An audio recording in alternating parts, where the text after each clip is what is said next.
MSW Media.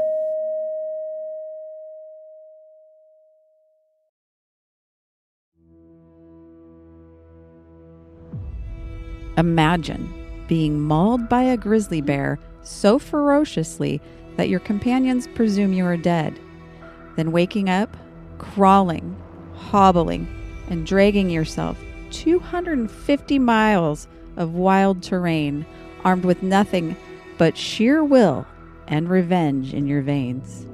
That's not the Revenant. That's the real story of Hugh Glass.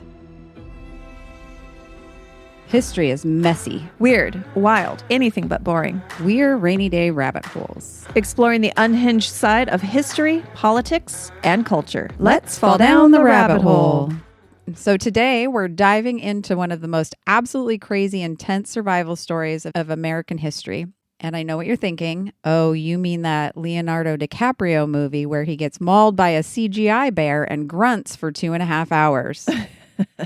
The bear or Leonardo DiCaprio? Because he has to grunt his way back. Okay. But that's a yes and no. The Revenant is based on Hugh Glass's story. But let me tell you, Hollywood simultaneously took some serious creative liberties, but also didn't even cover half the story. This man survived a lot. Also, would have liked that movie a lot better if Leonardo DiCaprio wasn't in it. I'm just not a fan of his. I'm just not either. I just watched a movie, one of his latest ones. I can't remember what it's called. But anyway, he looks like Jack Nicholson to me. I'm like, what? He's not aging well, is he? No. And then we were watching movie previews, and Keith loves all the old movies, and there was an older one with Jack Nicholson in it, and I'm like, look, he looks like Leonardo DiCaprio. And he's like, yes, he does. It's crazy. Just not a fan of him as an actor or a person. Apparently he's got some very gross misogynistic something. He likes them young. Yeah. At least he seems to like them at least over 18. That I've heard. But not over 25. But probably only because of the law. Right. Allegedly.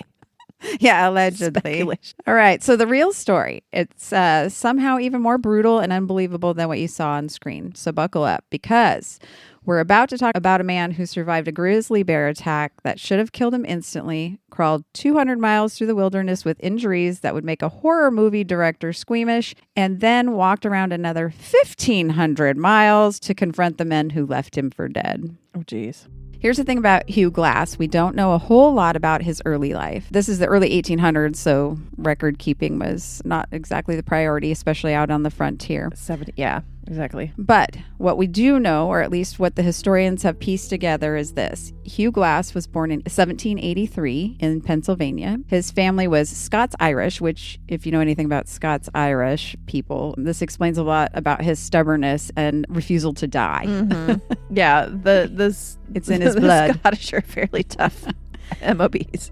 These were tough, hard-scrabble people who didn't take crap from anyone. Around 1795, when Glass was about 20 years old, he left home. Why, we don't know. Maybe wanderlust, maybe got in trouble, maybe just looking around Pennsylvania and thought there's just not enough ways to die here, so I'm going to have to venture out. Whatever the reason he left, and that decision set him on a path that would eventually lead him to becoming one of the most legendary figures in American frontier history. So what did the young Hugh Glass do right after leaving Pennsylvania? He became a sailor. Oh, I was going to say he went and had sex with a sex worker. Sorry, probably. Gosh, especially if he was going to become a sailor. In all of my research, I didn't see any of that behavior. There's only one section we'll talk about where even a love interest even appears, and it's very brief in the story. Oh, was he of a Lewis and Clark persuasion then? Maybe. I think he was just too busy out being a savage. It's like no interest in this. Maybe his love interest went towards the hairy ladies of the wilderness, like the bears. Could be. Maybe that's why he got mauled by a bear, because he was trying to have sex with it. She said, enough hitting on me. I told you no. No means no. Yeah, I'm pretty sure that's how it happened. Sorry.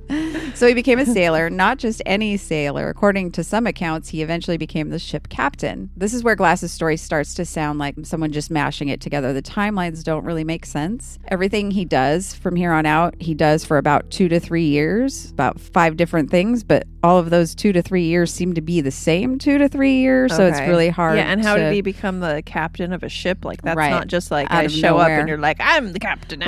Right, and he was only there for 2 or 3 years, so I'm not sure how. But this it's happens, the 1700s, so records. It's a lot of like people saying like I did this thing, and then somebody saying he did this thing, and then somebody saying he told me that he said that he did that thing, and that's and a lot like of a big this game of is telephone. people documenting what Hugh Glass himself told them about his own life. So it could be all made up, and we could- just try to piece it together with records that we find, to because see there if might it be like fits. he was a register of a ship on Right, this exactly. date, and you're like, okay, we know he was on that ship Yes. at that date, but Some the of the details stories that in go with between, it. which is fine. It still makes a great story. So somewhere between 1816 and 1820, Glass was sailing in the Gulf of Mexico. I actually made that red and bold.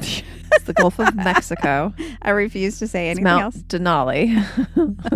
When his ship had the absolute worst luck possible, they encountered Jean Lafitte's pirates. Ooh, nice job. Right? These actually sound kind of sexy. I'm on the was side of like- the pirates. I practiced that so many times, I don't think it ever came out like that. Good job.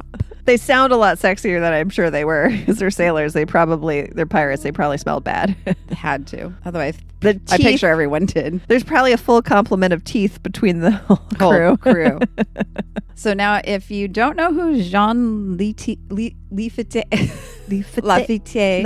was, let me paint a picture for you. This guy was basically the most successful pirate in the Gulf of Mexico, and he was a legitimate criminal who ran massive smuggling and piracy operations at what is known now as Galveston Island, Texas. Can you do an episode about him, please? Right? I know. That's what I was thinking. This Sounds exciting. another rabbit hole. We haven't done a pirate episode yet. I think you should do that one and wear your pirate outfit. I do have. That's not going to help for audio listeners. I'll do it, but you have to wear your pirate outfit so I can look at it and it'll inspire me through my whole story. No, because my giant hat and feather are just going to keep hitting things. It'll be so obnoxious. Okay, anyway, go on. I'm sorry. Got very excited about French-sounding pirates. So Glass's ship gets captured by Lafitte's crew, and here's where Glass faces his first major choice. Be a pirate or die. Pirate, please. Yep, so he became a pirate temporarily. He must have felt like that would be a better choice than dying. Mm-hmm. Glass ends up living in Campeche, which is Lafitte's pirate settlement on the Galveston Island. So they aren't always on the ship. I don't know why. I just thought they were always on the ship, but they actually have a place where they hang out. Not when they're not at sea. So the ship is just like their office. Yeah, exactly. It's my work location, my work Exactly. housing. This camp was rough, filled with violent criminals, smugglers, and people who would slit your throat for a decent pair of boots. I feel like that was the era, too. The settlement was surrounded by dangerous waters, and the Karankawa natives, who were not fans of pirates, setting up shop on their land. I'm with them on that. Right? The Karankawa had a reputation for being fierce warriors, and they made life difficult for the pirates whenever possible. Fair. Glass lived this life for about a year or two.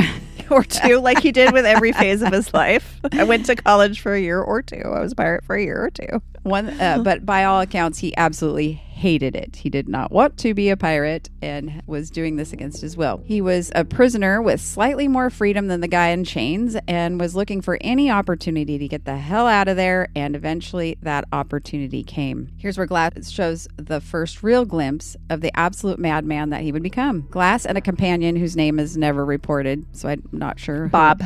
We'll go Bob. So Glass and his companion, who was never named, Bob. We're going to name him Bob. Glass and his companion, whose name has been lost to history, unfortunately, decided that he'd had enough of pirate life. But you can't just walk off from Jean Lafitte's crew. You need a plan. Mm-hmm. During some kind of pirate tribunal meeting where they were all on shore and Glass and his companion were still on the ship, they decided now's the time. They jumped ship and they swam. Not just a little swim. Shark-infested waters. Yep. They swam for 2 whole miles in shark-infested waters on the Gulf of Mexico and were also being shot at by other pirates. Oh, God. But they made it to shore and were safe for now. According to Glass. So Glass and his companion are now on the Texas shore, soaking wet and exhausted. They start making their way inland, trying to put as much distance between themselves and Lafitte's pirates as possible. And then they come across a Trump store. Sorry, it's Texas. Yes. And then they run into the Pawnee tribe. Ooh. The Pawnee were a powerful Native American tribe, and they weren't exactly thrilled about random white guys wandering through their territory again. Glass and his companion were quickly captured, and this is where things get really dark for Glass's buddy, because the Pawnee decided that this was the perfect time for a ceremonial sacrifice, and they burned him alive. Oh, Bob. They did not just burn him alive, though. First, they took pine needles and stuck them into his skin all over his body till he looked like a porcupine. Ooh. And then they lit him on fire. Glass watched. Oh, that'd be very uncomfortable. I mean, the whole time. First of all, it'd be so tedious, take forever to do this. And each, they keep poking you with needles. That hurts. And then they're going to set you on fire. And it was a ceremonial sacrifice. So I wonder what they gained from that. Kind of good. A pine. Like a burning Christmas tree. A barbecue. Yeah. So you escape from the pirates, swim 2 miles through shark-infested water, and watch your friend die in the most horrible way. And now you don't know what's coming next for you. But for Hugh Glass, again, gets luck. The Pawnee did not need another sacrifice at the moment, so they were keeping Hugh for future needs. But during his travels with the tribe, Glass at some point offers them vermilion, so it makes red dye for their items. He just happened to have it on him? I guess. Yes. I mean, he's a pirate. Yeah, that's what I was thinking the whole time. I mean, I looked at various sources because I'm like, okay, he swam with vermilion in his pocket and it's fine. He must have had it in a Ziploc baggie. But this is his tale, so yeah. So we're rolling with it. Vermilion is very valuable to the Pawnee, and so they, instead of making him a sacrifice, they incorporate him into their tribe, and he begins to live with them, and they teach him their ways, which he comes to use in the future because it's all survival and how to live within the land and nature. What is vermilion? It's called something clay, red clay or something, but it's a mineral? It's a mineral, but they use it to dye like their clothing and stuff. Red. And so that's I just want to know what it was made out of. If it was red. Like an animal-based thing or a mineral-based thing. They would use it on their for war paint and stuff too. So it was valuable to them. So apparently that made him one of the tribe. He even took a wife at some point and lived with them for how long? 1 to 2 years. Yes. Exactly. I love this guy. He's creating a very intricate, deep, and detailed story. Exactly. And I think his stories are interesting enough that people who collected his stories didn't just preserve them, but made sure they're good stories, right? Can't all be real shit. No. I'm trying. No, I know. And that's the thing is like, because we're not even halfway. I haven't even gotten to the good stuff. I mean, he's a character who has his own backstory that he's told of himself. Now, there is documentation on a lot of these things as far as we get further into the story. Trappers have documentation, and he's been on a ship. But some of this backstory is a little bit maybe fantastic. I'm wondering if there's a sliver of truth and then it gets big fished. Yeah. Okay, so he lived with them for 1 to 2 years, took a wife, and then what? He learned all of his survival skills, how to make modern tools out of things from nature. And then Glass decides at some point to leave the Pawnee. It doesn't say why. We don't know how, and I have no idea what happened to this wife. She doesn't have a name. There's 1 to 2 years there, and he's got to move on. Got to move on. I don't know if they had children. I don't know anything about the relationship, so it's very interesting. But eventually, when he leaves the Pawnee in March of 2023, he joins up with 2023. I'm sorry, 1823. Wow, that's like 200 years ago. Crazy. 200 years off. Normally we say 1923 instead by accident. I was just watching last night with Keith Star Trek. I know you can't believe it. I've never watched before. But anyway, it was the one where they brought in, gosh, I can't remember his name, but the guy that's from the 1990s where they were doing eugenics. And then they made a whole another series about this character. Where was I even going with this story? Well, I said 2020. Oh, you said anyway, so they're 2023. talking about 1990 and then they were they tell this guy, you've been asleep for 200 years. And it's just, can you imagine? Now I'm talking about some 200. I digress. Let's go back. Okay. So March of 1823, Hugh Glass has joined up with William Ashley's fur trading expedition heading up the Missouri River. Here's something important. Glass was about 48 years old by this point because, when he leaves in his 20s and spends 1 to 2 years doing things in the same 1 to 2 years. Anyway. Oh, he's in his 40s now? Yeah, He's 48. 20 some odd years doing adventures around the high seas. And escaping pirates and Native American tribes. But 1 to 2 years at a time. So interesting. Okay. And 48 years old in the 1820s is really old. Life expectancy was much lower, and the kind of hard living that Glass had done would have aged him even more. In fact, all the other trappers called him Old Glass. Oh my God. 48 years old, you're the old man. 1 year older. It's a long time ago for me. But Glass wasn't some decrepit old man. He was tough as nails, experienced, and he knew how to survive in conditions that would kill younger, less experienced men. And Ashley's expedition was heading into dangerous territory. They needed men who could handle themselves, and Glass fit the bill perfectly. William Ashley was a businessman and a politician who saw the potential of massive profits in the fur trade. He organized expeditions up the Missouri River to trap beaver and other animals whose pelts were worth a fortune back east. Apparently, they at some point decided beaver pelts were the hat to have. And so it became a big deal for these trappers to go get them. Yeah, Hudson Bay Company knew that. Upcoming episode. These expeditions were dangerous, and you were dealing with hostile Native American tribes, dangerous wildlife, could be wildfires. Sure. Extreme weather and disease, and constantly the possibility of starvation or injury far from any kind of medical help. So really... whatever medical help was available in right, exactly. or whatever.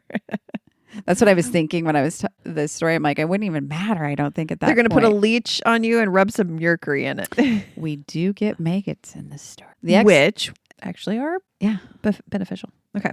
The expedition hadn't made it far when things went sideways. On June 2nd, 1823, I said that right, 1823? Mm-hmm. Okay. You're now worried that you're saying 2023 constantly. Ashley's group encountered the Arikara tribe near their villages in present-day South Dakota. The Arikara tribe were not happy, once again, with white trappers coming through their territory. Don't blame them. There had been tensions building for a while, and on that day, those tensions exploded into violence. The Arikara attacked Ashley's expedition in what became one of the worst disasters in the early fur trade. 14 men were killed, 10 more were wounded, including Hugh Glass, who took arrow to the leg, his first real injury. After the battle, Ashley's expedition was in chaos. They lost men, supplies, and morale. So they had to regroup and figure out what to do next. The decision was made to split up into smaller groups. It was thought that smaller parties would be less likely to attract attention and could move more quickly through dangerous territory. Mm-hmm. Glass ended up in a group led by Andrew Henry, heading toward Fort Henry. No relation to Andrew Henry. Henry, which is a very popular name. On the Yellowstone River. This group would be traveling through some of the most remote and dangerous wilderness in North America. In August or September of 1823, the exact date is lost to history, but the location is near the Grand River in present-day South Dakota. Andrew Henry's party is making its way through the wilderness, and Hugh Glass is doing what experienced trappers do. He's ranging ahead of the main group.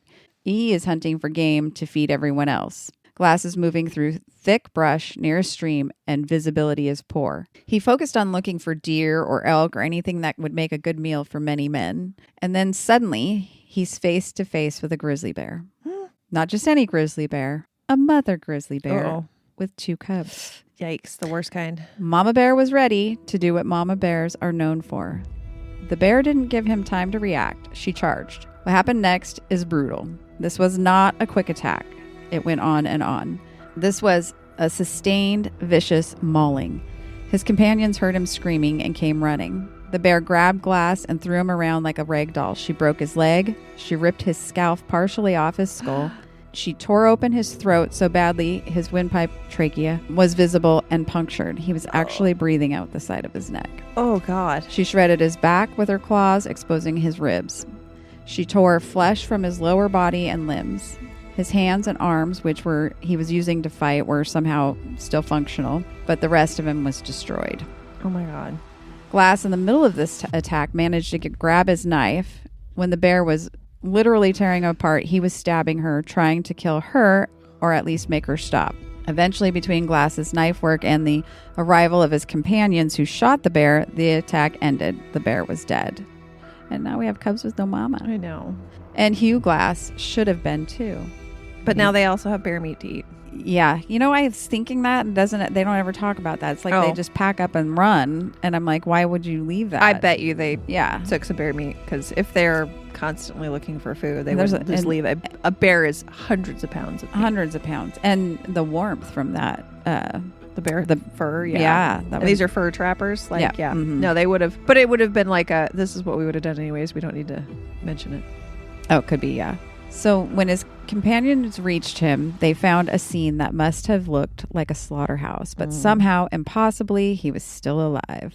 Andrew Henry and the rest of the party looked at Hugh Glass and saw a dead man. There was no way he was going to survive. His injuries were too severe. They were in the middle of nowhere, and there were no medical supplies beyond basic first aid, and Glass was torn to pieces.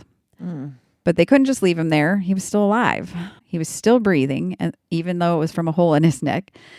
So they made a litter, or like a stretcher, and carried him. For 2 days, they carried this dying man through the wilderness, probably expecting him to die at any moment. He should have died. So that they could bury him and go on their way. But like the most they would have done is like bandaged him. And then what else? Like infection would be setting in, and you've left all this blood loss, and it is insane. That I don't understand. This part of the story is well documented and true. The bear attack and the story. Because you had a bunch of other people. Yeah. And we'll talk about like the movie's portrayal of it. Apparently, they didn't even do a thorough job. As violent and gory as it was and how awful it was in the movie is not even accurate to how bad it really was, his injuries. So that's insane to me. Wow. Tough as nails, man.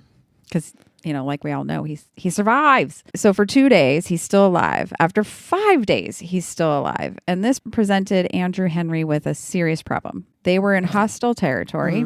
They were moving slowly because of Glass. Every day they stayed in one place or moved too slowly was another day they could be attacked by the Arikara, who were hunting them. Plus, like, you have to find food for your whole party. And yeah, man, that's rough. There's probably people that are like, I should leave them. Yes, and so here we are. Henry had to think about the safety of his entire party, and Glass was slowing them down. So Henry made a decision. He asked for volunteers to stay with Glass until he was dead. Then bury him, and then catch up with the main group. It's like, this guy is going to die. Why are we dragging him along with us? Right. And he died. I'm surprised they didn't actually just like put him out of his misery, because he had to have been in so much pain. Suffering. If he was conscious, he was in pain. You know what I mean? And there was no hope for him to live. I'm surprised. And his wounds were probably starting to fester. Yep. Oh, he was probably starting to smell worse than he already did. Right. He wasn't starting to smell bad. He was just starting to smell worse. Yeah. Fur trappers in the 1800s, they all smelled terrible. So he offered payment for this grim duty, and 2 men volunteered. John Fitzgerald and a young man who is possibly Jim Bridger. This is the part of the story where the documentation is, there's not firm documentation. Jim Bridger is another story that we could do. Becomes a very well-known trapper and runs his own expeditions and things. And so he's a well-known name, and it could be him, but it could be a different Bridger. And then there's documentation where they use Bridgers, and so they're like, that's a different guy. So anyway, that piece is not clear who this young man is, but it is clear that it's a 19-year-old-ish guy. Well, and at that time, there was a lot more people that had the same exact name. Yeah. The main party moved on, and Fitzgerald and the young man stayed with Glass, waiting for him to die so they could bury him and collect payment. They waited and waited, and Glass kept not dying. Oh, God. Why won't this guy die? After 5 days of this, Fitzgerald had had enough. They were sitting ducks out there. Every day they stayed was another day they could be killed by hostile natives, and Glass was clearly going to die anyway. Every day they stayed was another day they could be killed by hostile natives, and Glass was clearly going to die anyway. So Fitzgerald made a decision that would hurt So Fitzgerald made a decision that would haunt Hugh Glass for the rest of his life and give him a reason to survive when he should have died 100 times over.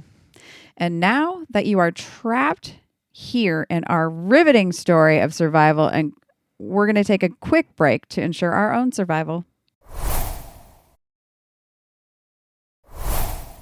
Welcome back, and hopefully you did not encounter a pirate attack or pine needle sacrifice or a bear attack. Fitzgerald and his companion took Glass's rifle.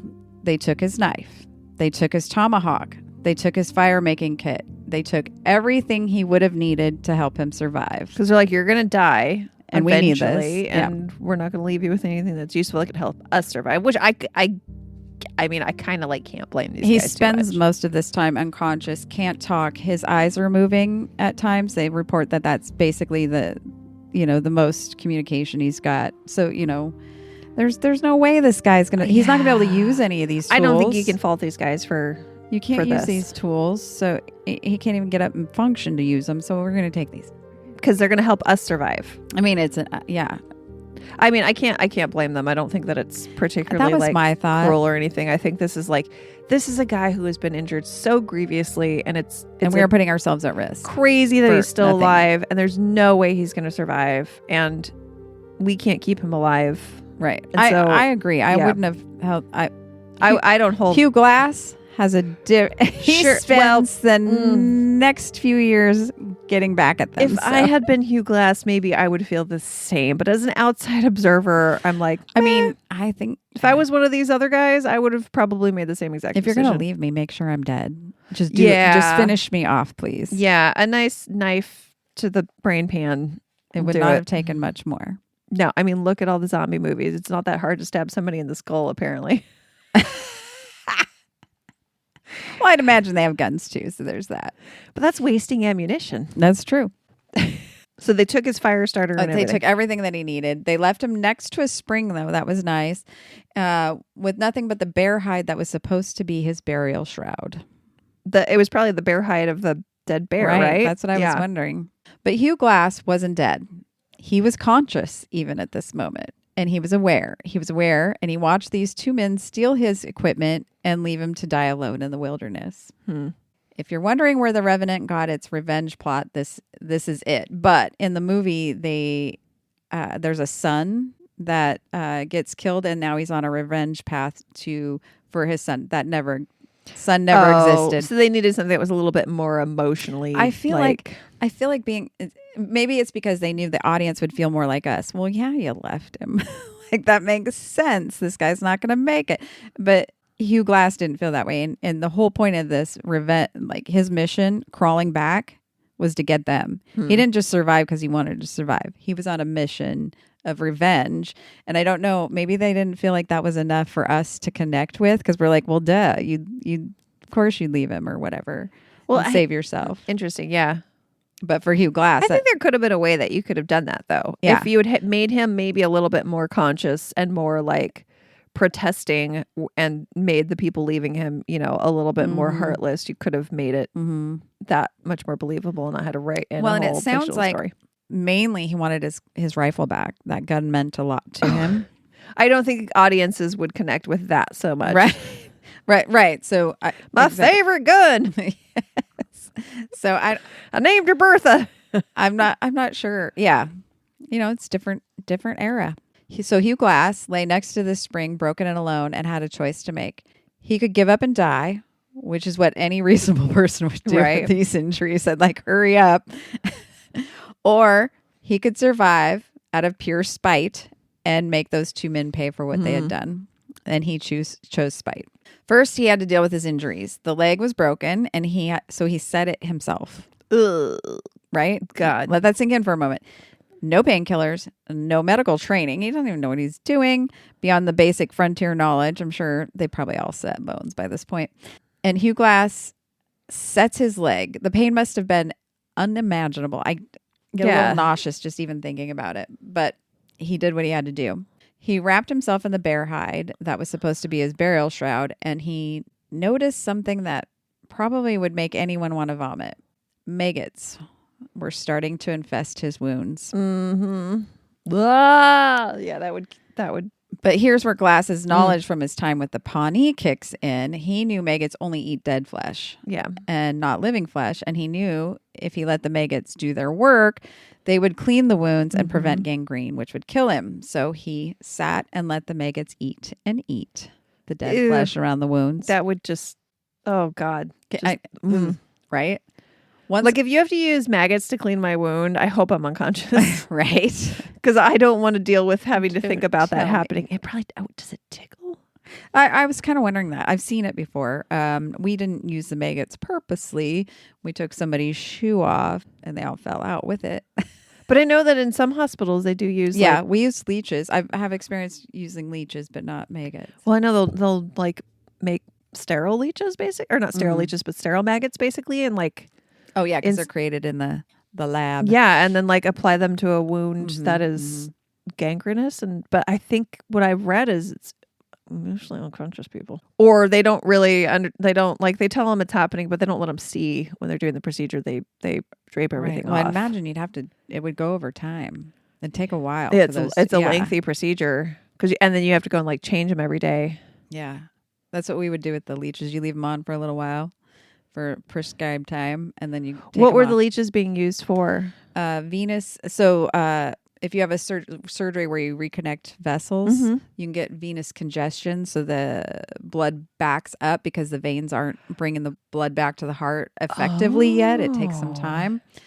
I'm holding my chin because I'm thinking about radical neck dissections, but because that's where we've used them. Okay.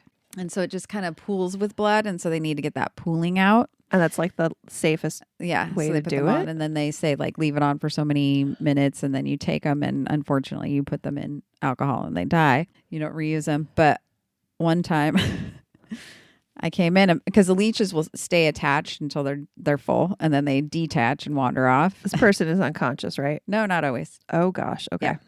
And I came in and I'm like, oh, it's gone. Where'd it go? And I can see a trail right up a wall. Gross, like a slug that's gotten into the house. Exactly. But grosser. Yeah, because it's got blood. I'm like, oh, that Human guy was blood. not too hungry today, apparently. I digress. He was more of an explorer. Yes. Yeah. He had some things to go look and see. Once Glass had done what he could with his injuries, he started moving. He couldn't walk yet. His leg was broken and his body was too damaged, so he had to crawl. Oh, Jesus. Fort Kiowa was over 200 miles away, almost 250 miles through the wilderness, hostile territory, and terrain that would have been difficult to cross if you were healthy and well equipped. Yeah. Glass had none of this equipment. His body was destroyed and he was crawling. He ate whatever he could find, insects, snakes, berries, roots, anything that would give him calories to move along. He drank from streams when he found them, and he avoided hostile natives through a combination of luck and survival skills that he'd learned from the Pawnee. Well, probably also he's crawling, so he's just on the forest floor. He just lays down. Just stay and make sure there's enough brush near you that you're just hidden. Lay down under that log. It's just surprising he didn't eat like any like poisonous mushrooms or anything along the way. And I'm wondering he must have learned that when he was with the Pawnee. Yeah, because he has to have probably been eating a lot of like funguses and mushrooms as he crawls along the floor, Right? Forest floor. He's like, yum. That'd be ideal. Yeah, under those logs Yeah. you're crawling under, there's a lot of funguses. Can you eat wood fungus? I don't know. At I'll least look that up. once. You can eat everything once. At one point, Glass came upon a pack of wolves that had just killed a buffalo calf. Glass was desperate and starving, so he managed to scare the wolves off. I'm not sure how. And he ate the calf. He stayed there for a few days and ate from this carcass, raw buffalo, and was probably the best meal of his life. Yeah. Eventually, he reached the Missouri River, and this was a major milestone because now he could float the rest of the way to the Kiowa River, or to Fort Kiowa, sorry. But he had to get down the river first. Of course, he's got no way to float. Yeah. But according to some accounts, Hugh's account, he encountered a group of friendly Lakota Sioux who gave him a hide boat. Other accounts say that he may have made this crude craft himself. Either way, he got on the Missouri River and floated downstream toward Fort Kiowa. On October 11th of 1823, Hugh Glass limped in to Fort Kiowa. People at the fort thought they were seeing a ghost. Glass had been reported dead. Fitzgerald and his companion had buried him, and now here he was, looking horrific, but very much alive. They didn't quite bury him. They just left him. Yeah. They They're covered him with a... Can you imagine if they did bury him? Oh, God. That would have been They awful. covered him with a bear skin. We're like, that's good enough. We don't have a shovel. I feel like if they would have buried him, he would have clawed his way out. Yeah. And it would have been that out of the grave. Because this is not even, like, he's not done surviving things. It's insane. No. His wounds were still festering as he was limping badly with his broken leg. He probably looked like he should have been dead, but he made it. He'd crawled, floated over 250 miles through hostile wilderness with injuries that should have killed him multiple ways, and he made it to civilization. Did he find it? Right? It's just, well, and I think about that all the time. Like, there's no roads, yet they seem to be able to navigate through territories very well. Yeah. But Glass wasn't done, not even close. He'd survived for one reason, and that was to find the men who had left him to die and make them pay. After recovering enough to travel, and we're talking basic recovery here, not fully recovering. Yeah. Glass set out to find John Fitzgerald and the young man who'd abandoned him. This traveling meant another 1,500 miles through dangerous territory. Oh, he was able to find a group to travel with. So was he just after the two people that left him for dead, or was he after like the entire group that he had just been with? the two that left him for dead. And when we get back, you will find out if justice was served, if revenge was had, or if Hugh Glass has seen his last brush with death. Dun, dun, dun. Welcome back, and hopefully your scalp is intact and you are not breathing through the side of your neck. Ew. So what happened? So what happened next? Along the way, Glass survived 3 more Araucar attacks. 3 more attacks. Wow. 9 men were killed in those attacks, but of course, Hugh Glass survived. I got stuff to do. I gotta get my gun. I want my gun. Bertha. I don't know why her name is Bertha. I don't know. I'm gonna start adding that to the historical detail to see if it gets a traction, like the Jim Bridger version. Glass eventually tracks down the young man thought to be Jim Bridger, but at the time he was just a 19-year-old kid who'd made a terrible decision. When Glass found him, Bridger probably thought he was about to die. Yeah. Here was a man he'd left for dead, had somehow survived impossible odds, and tracked him down. He had to know what was coming. But Glass forgave him. Glass understood that he was a young man and that he'd probably been pressured or convinced by Fitzgerald to abandon him. So he let Bridger go. No revenge, no violence, just forgiveness. No. But John Fitzgerald, different story. Yeah. Glass tracked Fitzgerald to Fort Atkinson in June of 1824. He'd traveled 1,700 miles total, survived multiple attacks, and endured months of hardship, all to find this man and get his revenge. But when Glass finds Fitzgerald, there's a problem. Fitzgerald had joined the U.S. Army. This is a big problem because if Glass kills Fitzgerald, he'll be killing a U.S. soldier, which meant Glass would be executed. Yeah. All that survival, all that effort. Yeah. Would that be worth it? All that determination, all that spite that had kept him alive, and he could get his revenge, and he didn't get it. He wasn't able to kill him. You should have sued him. He did. Oh, okay, good. Not quite. Oh. He didn't sue him. He had to make a choice, and at the end, he chose to live again. Fitzgerald was forced to compensate Glass. He paid him $300. That was a lot back then. Yeah. It was a significant sum at that time. Yeah, that would have probably been like $15,000 or $20,000. And he returned Glass's rifle. Oh, He got his gun back. Yay, Bertha. Glass took the money and the rifle and walked away. Now, the Revenant makes major creative liberties here. In the movie, Glass gets his revenge. There's a battle and he kills Fitzgerald. Okay. But in real life, that is not what happened. And you'd think after everything Glass had been through, he'd retire in a nice cabin somewhere and live out his days in peace. But no, Hugh Glass just wasn't that kind of guy. In 1824, Glass joined the Santa Fe trading expedition and later with the Etienne Provost. I'd never heard of that before, but he joined that group. And on one expedition, Glass and his party were attacked by the Shoshone natives. Glass took an arrow to the back this time. The arrow had lodged in his back, and Glass had to endure a 700-mile journey to Taos with an arrowhead stuck in him. When he finally got to Taos, someone removed the arrowhead with a straight razor. And guess what? Ooh. He survived. Of course he did. His body had to look like a roadmap of every horrible thing that he'd been through. Jeez. He's got arrow attacks. He's got bear attack, bullet wounds, knife scars. He must just be a mass of scar tissue. Yeah. Gosh, that seems painful too. Scar tissue can be very painful, Well, especially yeah. after the bear attack, because you wouldn't heal. Like it wouldn't be approximated, we call it, where it's like, well, yeah, and his leg probably didn't heal not great set 'cause right. he just set it himself. Yeah, he limped for the rest he of had his a life hole for in his sure. trachea. Right, that's the piece. I'm like, how did he survive all of the that? neck trauma Yeah. he was probably in pain And every missed single the day of his carotid? life. Yeah. Crazy. We think our backs hurt. Jeez. I know. I feel like I should not complain as much after People have researching a lot this worse, story. yeah. So from 1831 to 1833, Glass worked as a freeman trader at Fort Union. He was in his 50s at this point, and in the 1830s frontier era, that's ancient. Yeah. He's real old. Most men didn't live that long, so he was definitely made it longer than most. But Glass wasn't most men. He relocated to Fort Cass, where he worked as a hunter. He was still out there, still surviving, and still refusing to settle down and die like a normal person.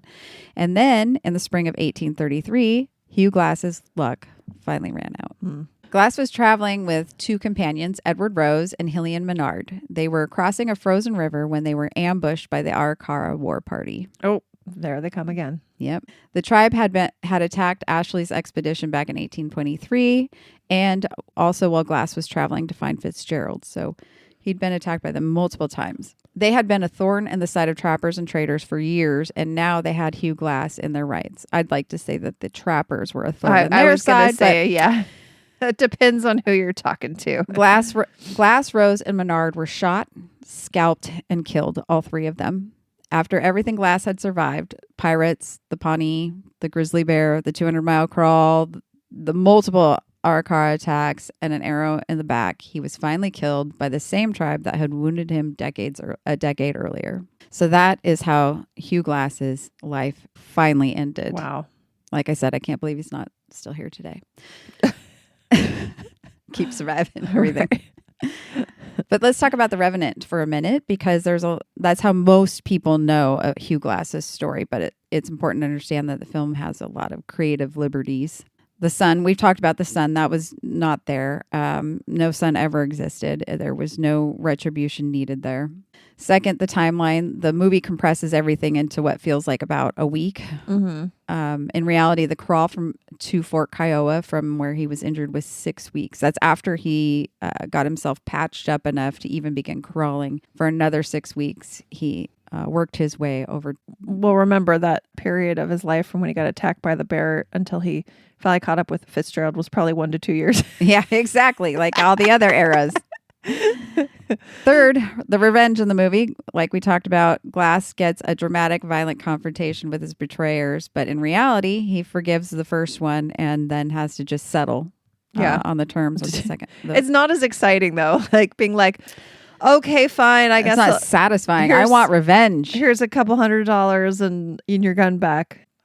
Thanks. Okay, bye. Right. So anticlimactic for everything anticlimactic, he went through. It's so anticlimactic. That would not make a good movie. No. Yeah.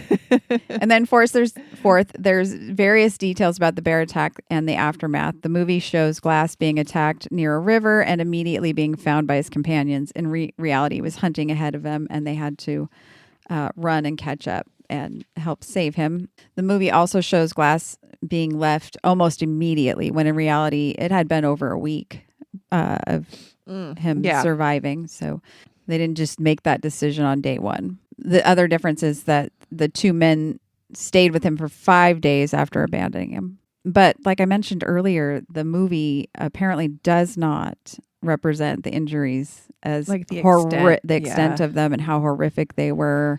I mean, it's just absolutely unsurvivable.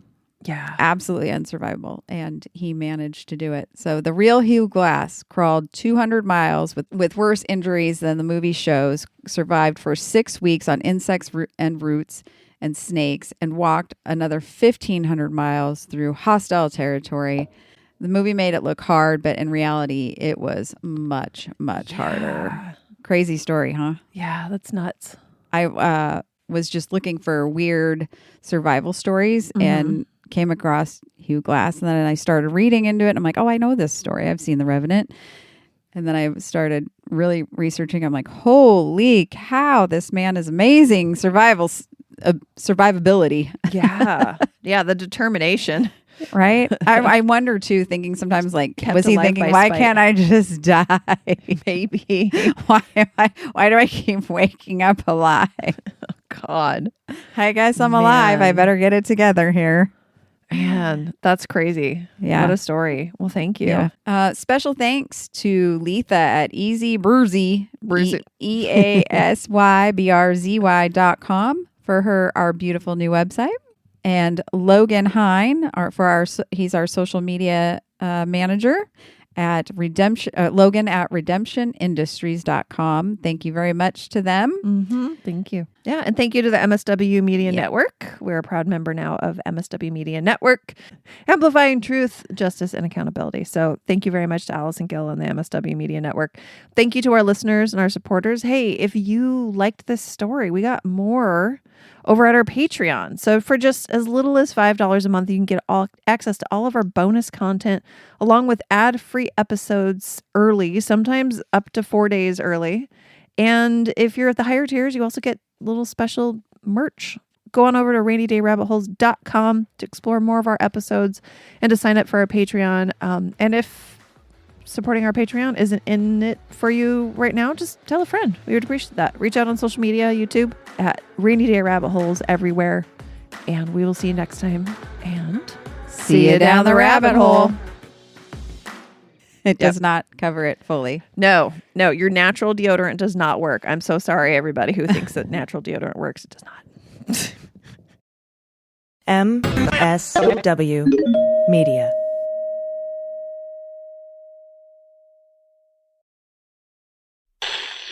I'm Brian Karam, and I've spent decades covering politics. Now I'm taking you behind the scenes, one interview at a time. Join us as each week Brian confronts the issues that matter, posing the questions you wish you could ask. No filter, no agenda, just the truth. We're not here for sound bites. We're here for substance. Join me, Brian Karam, every week as we cut through the noise and get straight to it. This is Just Ask the Question, where curiosity will lead us to the facts. Subscribe now on your favorite podcast platform, and remember, when you want answers, all you have to do is just ask the question.